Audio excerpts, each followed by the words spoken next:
I'm sick of this Kelsey Mitchell shit. I'm gonna be honest with you, bro. I'm sick of it. The girl didn't score a single point in the second half, and all she do is jack up shots. I've seen more than enough.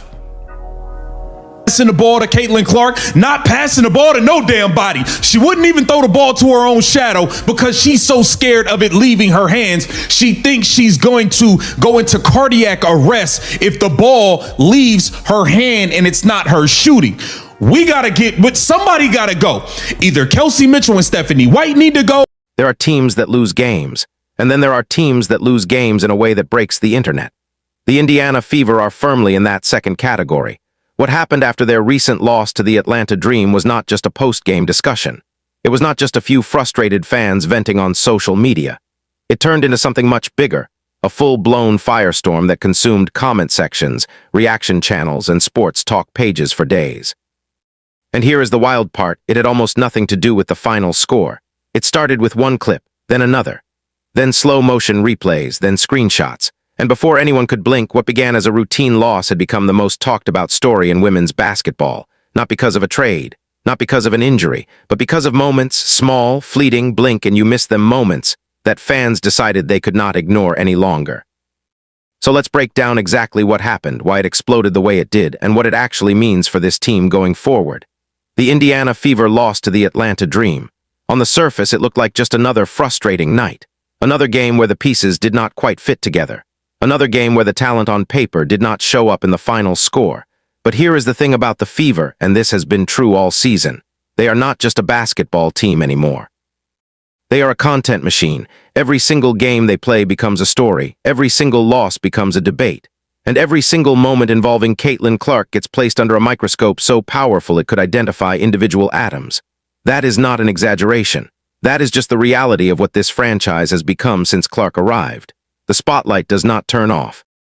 In fact, they had words at one point today during this game. Venom caught it during the game. Phenomenal job. Let's just check this out. Go subscribe to Venom Reacts, folks. Phenomenal job all season long getting to the paint. Of course. Stephanie White, Caitlin Of course. Clark, They're having words right there. Caitlin she ain't trying to hear none of that, man. Look at her shaking her head. Figured you could handle the free throws. I got him. Thanks. Like show stuff. Really sticky though. Even on your birthday, you pissing her off. This is just bad, man. This is just bad. And then it brings us to the next one. And then look right here, Caitlin's arguing with the coaching staff. First lead. She's trying to talk to Austin Kelly once again because Stephanie White doesn't understand it. Y'all remember last year when Stephanie White was drawing up the BS and Caitlin Clark left the huddle? Okay. Now look, they can say publicly that everything's fine and it's hunky-dory, and I don't believe that. I'm not going to believe it. Not with exchanges like that. And Caitlin Clark is extremely frustrated. And we'll get to the fans because holy crap. The backlash after this loss, I don't know if this is a wake-up call for everybody or what. I literally just read an article from Robin Lundberg, and he was... It does not dim after a tough loss. If anything, it gets brighter. And in this case, it was pointed directly at some very uncomfortable moments happening right on the court. It began with fans doing what fans do best, rewatching footage obsessively. Someone caught a clip. Then someone else caught another one. People started slowing the footage down, frame by frame, possession by possession. And what they found, or at least what they believed they found, were moments of visible frustration that the post-game press conference smiles were doing nothing to hide. There were exchanges on the court that caught people's attention. Reactions that looked like more than just in the moment competitive emotions. And one name kept appearing at the center of every single discussion, Caitlin Clark. Now Clark being the center of attention is not new. That is basically her permanent address at this point, but this felt different to the people watching. This was not excitement around a big play or a highlight reel moment. This was concern.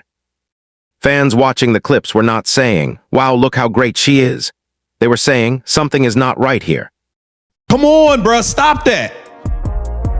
Here we go. Here comes Kelsey Mitchell.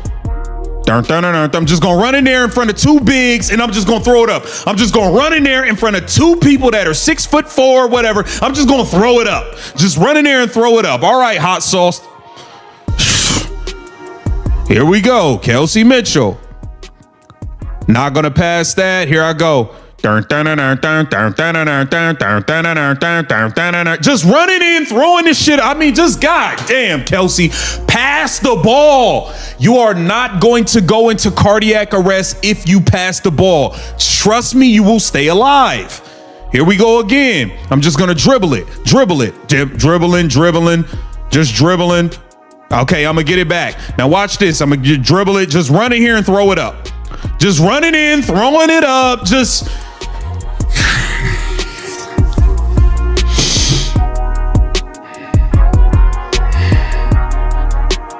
I mean, just come on. I'm just gonna dribble. I'm gonna shoot a three. Just launch it. Fuck it. that's a fuck it shot. Like, come on, man. Oh boy, here we go. Kelsey Mitchell. Just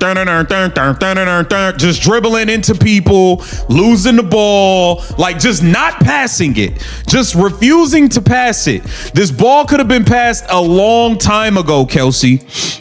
This ball could have been passed a long time ago. 1, 2, 3, 4, 5. Like, just pass the ball. You could have given up the ball already. Right here, she's what? Just throw the ball. It's a bounce pass to Damiris Dantas rolling to the rim. Give up the ball. The pocket is right there. You see the lane. You see the pocket. Throw the ball. But you want to keep dribbling it and dribbling it. Like, come on. You got to give that ball up to the roller. Give it up. It's ridiculous watching this girl play, man. I can't stomach watching her no more. I don't want to watch her play basketball, man. Here we go. Here she comes. Just gonna run in here and throw it up. Get that out of here. You got Angel Reese celebrating, blocking your shot. I mean, this girl just don't want to pass the goddamn ball, man. It's ridiculous watching Kelsey Mitchell play basketball. I don't know how you guys, I don't know how y'all watch this and it doesn't make you want to vomit. She just runs in. She just runs into taller people and just jacks up shots. And once that conversation started, it was impossible to stop. If Caitlin Clark is the Fever's biggest star, then Kelsey Mitchell has quietly become the team's biggest frustration, at least as far as a significant portion of the fan base is concerned. Let's be honest about what the criticism looks like, because it has been loud, it has been consistent, and it deserves to be addressed directly. The core complaint is simple. Kelsey Mitchell does not pass the ball enough. Now every player has tendencies. Every scorer has moments where they force a shot they probably should not take. That is basketball. That is human. But what fans have been watching and reacting to with increasing frustration goes beyond a bad shot here and there. The criticism is that Mitchell has a pattern, that she will drive into traffic, into taller defenders, into situations where the percentage is low and the better play is obvious, and she will take the shot anyway, every single time. The moments people keep pointing to follow a similar script. Fired on her birthday. Evelyn DR pulling no punches. Posting this like you're proud of it. This team and front office isn't serious. This may be the straw for most people. You all know it and clearly could not care less, neither should we. Stephanie White is pathetic, disgusting, and should not be coaching a rec ball team. Got to be more careful. Wow. Thank you. I'm not going to lie. I'm not going to lie to y'all. When that came out earlier, by the way, she got destroyed on this thing. When that came out earlier, when I first saw it, I was like, all I see is that, and that's the first thing I thought about. Thank you. Not everyone should be coming back. Fire the entire coaching staff. They are the worst. Stephanie White's supposed to be a defensive coach, as is this entire staff. What a clown show. Worthless Fever front office. Seriously, why are we not making trades? Mo is a bust. Timpson just isn't developing. That's on the coach. Raven gets a pass being a rookie, but she's going to be a career backup. Lexi Hall is an offensive liability. Real. I mean, somewhere Rudy is completely vindicated on Lexi Hall at this point. I'm not watching anymore. This team has no direction. Woo-wee. That's, man, scathing. Naz Hillman makes only $40K more than Billings. Everyone should be fired. Let's just look. Let's just go. Mitchell gets the ball, drives, sees a big defender waiting for her at the rim, and still throws it up. Or she holds onto the ball through multiple dribbles, her teammates moving and cutting and finding open spaces, and still does not let it go. Or there is an open cutter rolling to the basket, a bounce pass that practically draws itself, and the ball stays in Mitchell's hands anyway. From a basketball strategy standpoint, this is a real issue. The Fever have weapons, real weapons. Caitlin Clark is one of the most creative passers in the game. She thrives in a system where the ball moves and players trust each other. When that ball sticks, when someone refuses to give it up, the entire offense slows down. The reads Clark needs to make become harder, the spacing collapses, and suddenly a dangerous team starts looking very ordinary. Now, is the criticism of Mitchell fair? That is worth asking. She is a legitimate scorer. She is capable of creating her own shot in ways most guards simply cannot. And sometimes the right play is to be aggressive and attack, even into traffic. But the volume of the criticism and the consistency of the examples fans keep surfacing suggests this is not just about one bad decision or one bad night. It is a recurring theme, and it is one that the coaching staff has not visibly fixed, which leads us directly to the other name that keeps coming up. The relationship between Caitlin Clark and head coach Stephanie White has been a topic of conversation for a while now.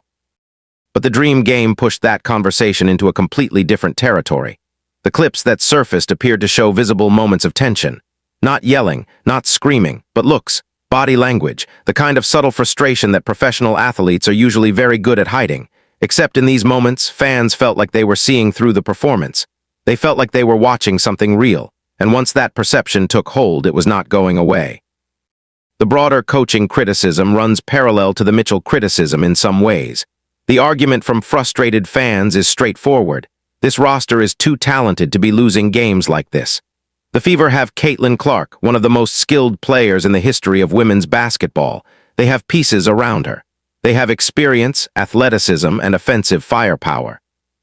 So when they lose, especially when they lose in ways that look disorganized or inconsistent, the question naturally turns to the system, to the strategy, to the decisions being made from the sideline.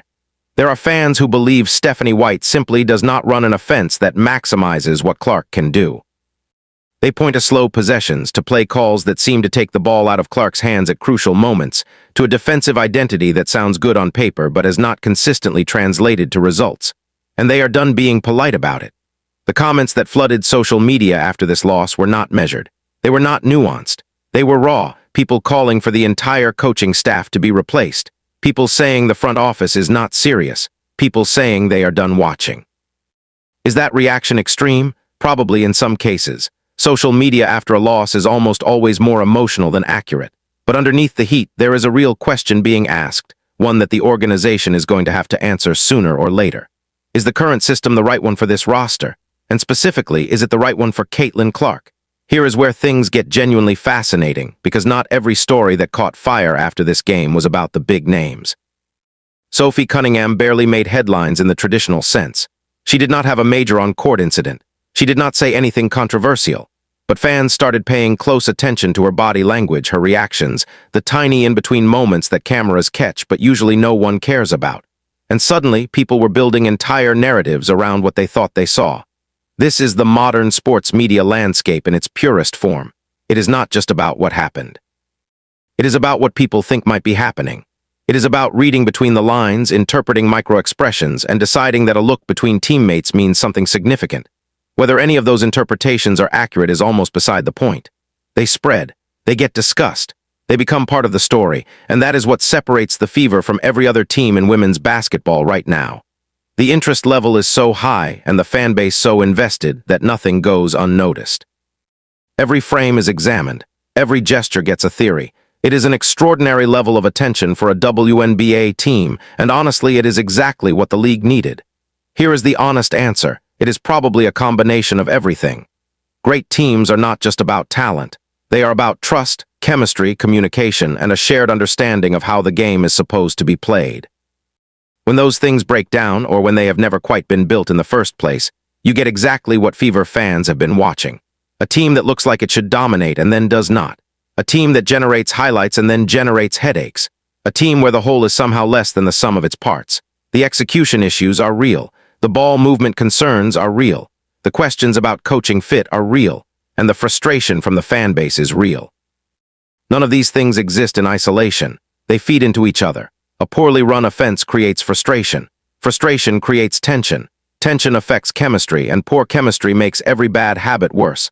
The Fever are not a bad team, let that be clear. They are a team with genuine talent and genuine potential. But potential without structure is just wasted possibility.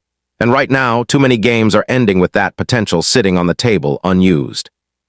There is something worth stepping back and recognizing here. The fact that a regular season loss to the Atlanta Dream turned into a multi-day media cycle, complete with slow-motion clip analysis, coaching debates, and think pieces about team chemistry, is extraordinary. This is not how most WNBA games go. This is not the level of attention most WNBA franchises receive. And while some of the discourse gets heated in ways that are not always fair or productive, the underlying fact is remarkable. People care deeply about this team. They are invested. They are watching every possession, analyzing every reaction, and arguing passionately about what needs to change. That kind of passion is rare. It is valuable. And it is exactly the kind of cultural moment the WNBA has been building toward. The Fever did not just become interesting because of Caitlin Clark. They became interesting because of everything Clark represents, the possibility of what women's basketball can be when the whole country is paying attention. And right now, the whole country is watching.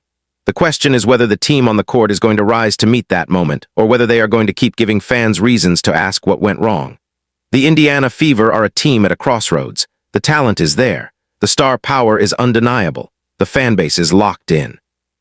But the results are not matching the expectations, and the frustration from fans, from commentators, and based on what those clips seem to show, possibly from the players themselves, is becoming harder to ignore. Something needs to change. Whether that is how the ball is distributed on a fence, whether that is the relationship between the star player and the coaching staff, or whether that is something deeper in the team's culture and communication, something needs to give. Because this is the Indiana Fever. This is Caitlin Clark. And mediocrity was never part of the plan. Let me know in the comments. Do you think the problem is execution, coaching, or does this team just need more time to figure it out? And if you are watching this conversation unfold the same way I am, hit subscribe, because this story is nowhere near over.